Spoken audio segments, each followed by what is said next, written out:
We're bringing you live to London, that vehicle in the center of your screen containing King Charles III, Queen Consort Camilla, the royal standard flying on the front of their vehicle as they drive towards London. The transition of power happening immediately upon the death of Queen Elizabeth II. And much is to come in the following days and weeks to commemorate the life of Queen Elizabeth as the succession by her son, now King Charles, and we just showed you his vehicle there. And to help you get a sense of what to expect once that vehicle arrives in London, we've laid out a roadmap of the events that will take place between right now and the Queen's funeral. So today, the Prime Minister of the UK, Liz Truss, will deliver a public speech and hold an audience with the new King, King Charles.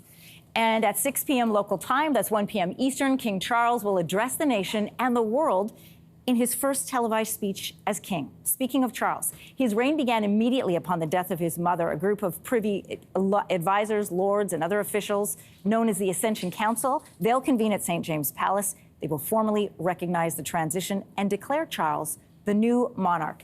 Charles will then take an oath, and members of the Parliament will be called to take the oath of allegiance to the new king.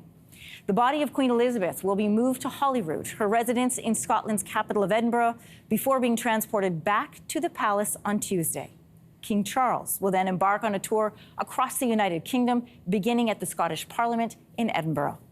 Meanwhile, a procession of the Queen's coffin that will take place through a ceremonial route from Buckingham Palace. It will take her to the Palace of Westminster, where she will lie in state for 3 days. As all of this is going on, government ministries are arranging the details of the Queen's funeral, the Foreign Office planning entry for foreign heads of state and VIPs, the Home Office and the National Security Secretariat. They're arranging security for this event that is expected to draw immense crowds in London. And that day will fall 10 to 14 days after the death of the Queen, with the state funeral held at Westminster Abbey.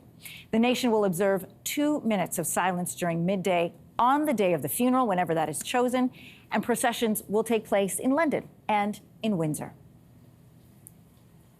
So, of course, we will be covering all of these events in greater detail, but now at least you have an idea of what's to come in the days to come. We'll be right back.